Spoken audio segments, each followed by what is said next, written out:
আরাবুল ইসলাম মহাশয় সকলের কাছে একটু করতালি চাইবো।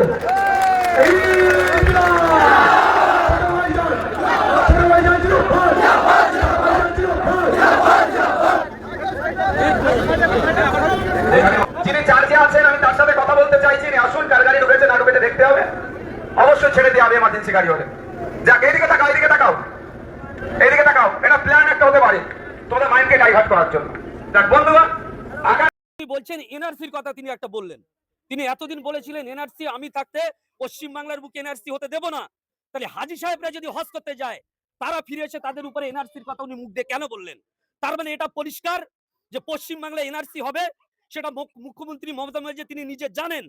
সেই জন্য তিনি তার দায় থেকে হটানোর জন্য তা মুসলমান সমাজের প্রতি তার দায়টা পুরো ঠেলে দিয়ে তিনি বলেছেন যে এনআরসি হলে আপনারা আমার কাছে আসবেন না। আপনি বাংলার মুখ্যমন্ত্রী, আপনি গদি ছেড়ে দিন। পশ্চিম বাংলায় থাকার আপনার কোনো অধিকার নেই। এবারে পশ্চিম বাংলার মানুষ আপনাকে পশ্চিম বাংলার গদি থেকে চ্যুত করবে। মানুষ তার নিজের নেতা পছন্দ করে নেবে এবং এনআরসি কি হবে না হবে যখন আপনি দায়িত্ব নিচ্ছেন না, সাধারণ মানুষ বুঝবে আইনি লড়াই কিভাবে লড়তে হয়। বাংলার মুসলমান জানে, বাংলার হিন্দু সমাজের মানুষ জানে। আমরা সেই জন্য অভিমন্যু শান্ডিল্যকে নিয়ে এসেছি এই বিধানসভায়। আমরা জানি যে কি হতে পারে। আমরা আপনাদের মাধ্যমে বলতে চাই সমগ্র পশ্চিম বাংলার মানুষের কাছে, পশ্চিম বাংলার মানুষের কাছে বলতে চাই, এই বিধানসভা একটি কঠিন বিধানসভা। এই বিধানসভায় আমাদের প্রত্যেককে এমন ভাবে দায়িত্ব নিতে হবে, কিছু মানুষকে বিধানসভায় পৌঁছে দিতে হবে। যেমন তার মধ্যে অ্যাডভোকেট অভিমন্যু শান্ডিল্যজিকে এবার আমাদের বিধানসভায় পাঠাতে হবে। যাদবপুর থেকে আমাদের যিনি বামফ্রন্টের প্রার্থী হয়েছেন বিকাশ রঞ্জন স্যারকে এবার আমাদের বিধানসভায় পাঠাতে হবে। ভাঙড়ের বিধায়ক নওশাদ সিদ্দিককে এবার আমাদের বিধানসভায় পাঠাতে হবে। আর এই যেমন কুকুর তেমন মুগুর আরাবুল ইসলামকে পাঠাতে হবে এই বিধানসভায়। এই চারটে লোককে পশ্চিম বাংলার বুকে বিধানসভায় এই চারটে লোককে পাঠাতেই হবে। যদি এই চারটে লোক বিধানসভায় না পৌঁছাতে পারে, তাহলে অন্যান্য রাজ্যে মনমানি করে, সেই মনমানি করার জন্য এই লোকগুলোর প্রয়োজন। আর বিশেষ করে সংখ্যালঘু মুসলমান থেকে শুরু করে হিন্দু সম্প্রদায়ের মানুষ যাদের এনআরসি হবে এবং যাদের এই ভোটার লিস্টে নাম আসবে না, তাদের জন্য ডিটেনশন ক্যাম্পের যে নির্দেশিকা এসছে, এই মমতা ব্যানার্জি পরে ডিটেনশন ক্যাম্প করবে এবং এনআরসির নাম করে সেই সমস্ত মানুষদেরকে ডিটেনশন ক্যাম্পে দেব বলে আমরা আশঙ্কা প্রকাশ করছি। কারণ এই আশঙ্কার নিজে মুখ্যমন্ত্রী তিনি নিজে উস্কে দিয়েছেন, তাই এখন আমাদের সতর্ক হতে হবে। আপনারা বারবার করে যে প্রতিবাদ আছে মাছি ভাঙাতে, এই মাছি ভাঙাতে এখনো পর্যন্ত তেমন ভাবে কোনো নেতারা আসে না। এলাকায় কোনো রাস্তাঘাট থেকে পানীয় জলের একটা প্রচুর পরিমাণ সমস্যা, কোনো উন্নয়ন নেই, কি বলবেন? দেখুন, আজকে আমাদের মাছিভাঙ্গা এলাকায় এখানে আমাদের পারমিশন করা আছে। আপনারা জানেন যে আমরা দুদিন প্রচার করতে পারিনি, কারণ আমাদের ওখানে যে নিয়ম করা ছিল, আমরা যেভাবে প্রচারটা করছিলাম, তৃণমূল কংগ্রেসের এবং শাসক দলের বিভিন্ন নেতা নেত্রী এবং অন্যান্য রাজনৈতিক দলেদের বিভিন্ন রকমের পেশার প্রসারের কারণে প্রশাসনের পক্ষ থেকে, বিডিওর পক্ষ থেকে আমাদেরকে জানানো হয়েছিল যে আপনাদের পূর্ণ সমস্ত প্রক্রিয়া কমপ্লিট না হওয়া পর্যন্ত আপনাদের আমরা প্রচার করতে দেব না। আপনারা লাউড স্পিকার নিয়ে যেতে পারবেন, কিন্তু আপনাদের ক্যান্ডিডেটকে নিয়ে প্লিজ আপনাদের ক্যান্ডিডেটকে নিয়ে আপনারা নিচে নামতে পারবেন না বা কোনো প্রকারের জনসংযোগ করতে পারবেন না। তো আমরা বললাম যে যখন আমাদের ক্যান্ডিডেট যখন যাবে এলাকার ভিতর দিয়ে, এলাকার মানুষ তো জনসংযোগের ক্যান্ডিডেট আসবে, তার প্রিয় মানুষ, তার ভালোবাসার মানুষ আসবে। তো সেক্ষেত্রে আমরা কি করতে পারি? ওনারা তখন বললেন যে আপনাদের লাউড স্পিকার কেবল মাইকিং করতে করতে চলে যেতে হবে। আমি বললাম লাউড স্পিকারে তো এরম হতে পারে না যে সেখানে ক্যান্ডিডেট থাকবে না বা প্রচারক থাকবে না। যদি আমাদের ক্যান্ডিডেটের প্রচার নিয়ে যদি কারো কোনো প্রবলেম মনে হয় বা যারা সরকারে আছে তাদের কোনো প্রবলেম মনে হয় বা আপনাদের কোনো সমস্যায়, আমরা দুদিন প্রচার করব না।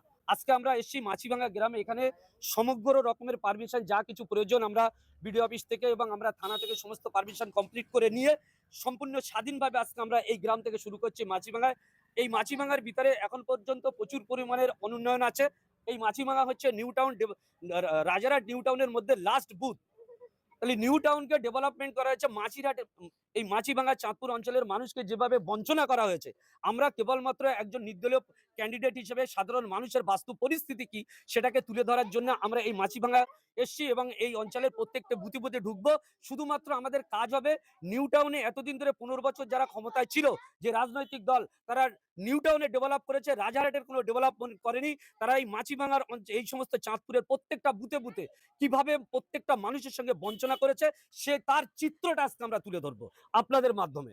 এই যে প্রচার করছেন এবং আপনারা যেখানেই যাচ্ছেন মূলত যেখানে যেখানে উন্নয়ন হয়েছে সেখানে যাচ্ছেন না, আপনারা যেখানে উন্নয়ন হয়নি এবং নেতারা যায় না সেই সমস্ত জায়গায় বেশি করে প্রচার দেখুন দাদা, আজকে আমি আপনার সঙ্গে একটা কথা বলে আপনাদের সঙ্গে অনেক প্রশ্ন উত্তর আছে, হতেই থাকবে। আমার কিছু ব্যক্তিগত কথা আপনাদের মাধ্যম দিয়ে আছে। উন্নয়ন অবনয়ন হবে, এখন পশ্চিমবাংলার মানুষের কাছে সব থেকে বড় যে সমস্যা জ্বলন্ত, সেই সমস্যার কথা কেউ বলছে না। মাননীয় মুখ্যমন্ত্রী কয়েকদিন আগে তিনি বললেন যে হাজী সাহেব যারা আছে তারা ভোট দিয়ে তারপরে আপনার যান। তিনি মুসলমান সমাজের সঙ্গে ধোঁকা দিয়েছেন। মুসলমান সমাজের হজের বিষয়ে মুসলমানদের প্রতি তিনি একটা অন্যায় আবদার করেছেন, যেটা মুসলমান জাতির জন্য একটা লজ্জাকর।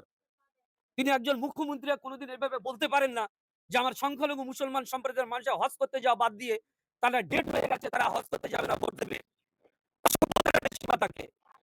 এরকম মুখ্যমন্ত্রী আজ পর্যন্ত বাংলার বুকে আমরা দেখিনি, ভারতবর্ষ আজ পর্যন্ত দেখা যায়নি। আমরা দেখেছি না, sorry, please let me finish. এখানে মুখ্যমন্ত্রী তিনি বলছেন এনআরসির কথা তিনি একটা বললেন।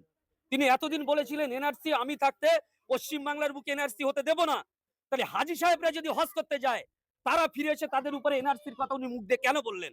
তার মানে এটা পরিষ্কার যে পশ্চিম বাংলায় এনআরসি হবে, সেটা মুখ্যমন্ত্রী মমতা ব্যানার্জি তিনি নিজে জানেন।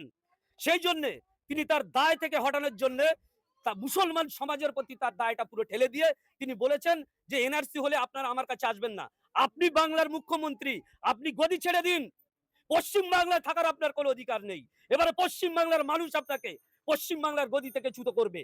মানুষ তার নিজের নেতা পছন্দ করে নেবে, এবং এনআরসি কি হবে না হবে যখন আপনি দায়িত্ব নিচ্ছেন না, সাধারণ মানুষ বুঝবে আইনি লড়াই কিভাবে লড়তে হয়। বাংলার মুসলমান জানে, বাংলার হিন্দু সমাজের মানুষ জানে। আমরা সেই জন্য অভিমন্যু শান্ডিল্যকে নিয়ে এসেছি এই বিধানসভায়। আমরা জানি যে কি হতে পারে। আমরা আপনাদের মাধ্যমে বলতে চাই সমগ্র পশ্চিম বাংলার মানুষের কাছে, পশ্চিম বাংলার মানুষের কাছে বলতে চাই, এই বিধানসভা একটি কঠিন বিধানসভা। এই বিধানসভায় আমাদের প্রত্যেককে এমন ভাবে দায়িত্ব নিতে হবে, কিছু মানুষকে বিধানসভায় পৌঁছে দিতে হবে। যেমন তার মধ্যে অ্যাডভোকেট অভিমন্যু শান্ডিল্যজিকে এবার আমাদের বিধানসভায় পাঠাতে হবে। যাদবপুর থেকে আমাদের যিনি বামফ্রন্টের প্রার্থী হয়েছেন বিকাশ রঞ্জন স্যারকে এবার আমাদের বিধানসভায় পাঠাতে হবে। ভাঙড়ের বিধায়ক নওশাদ সিদ্দিককে এবার আমাদের বিধানসভায় পাঠাতে হবে। আর এই যেমন কুকুর তেমন মুগুর আরাবুল ইসলামকে পাঠাতে হবে এই বিধানসভায়। এই চারটে লোককে পশ্চিম বাংলার বুকে বিধানসভায় এই চারটে লোককে পাঠাতেই হবে। যদি এই চারটে লোক বিধানসভায় না পৌঁছাতে পারে, তাহলে অন্য রাজ্যে মনমানি করে, সেই মনমানি করার জন্য এই লোকগুলোর প্রয়োজন। আর বিশেষ করে সংখ্যালঘু মুসলমান থেকে শুরু করে হিন্দু সম্প্রদায়ের মানুষ যাদের এনআরসি হবে এবং যাদের এই ভোটার লিস্টে নাম আসবে না, তাদের জন্য ডিটেনশন ক্যাম্পের যে নির্দেশিকা এসছে, এই মমতা ব্যানার্জি পরে ডিটেনশন ক্যাম্প করবে এবং এনআরসির নাম করে সেই সমস্ত মানুষদেরকে ডিটেনশন ক্যাম্পে দেবে বলে আমরা আশঙ্কা প্রকাশ করছি। কারণ এই আশঙ্কার নিজে মুখ্যমন্ত্রী তিনি নিজে উস্কে দিয়েছেন, তাই এখন আমাদের সতর্ক হতে হবে। আপনারা বারবার করে যে প্রতিবাদ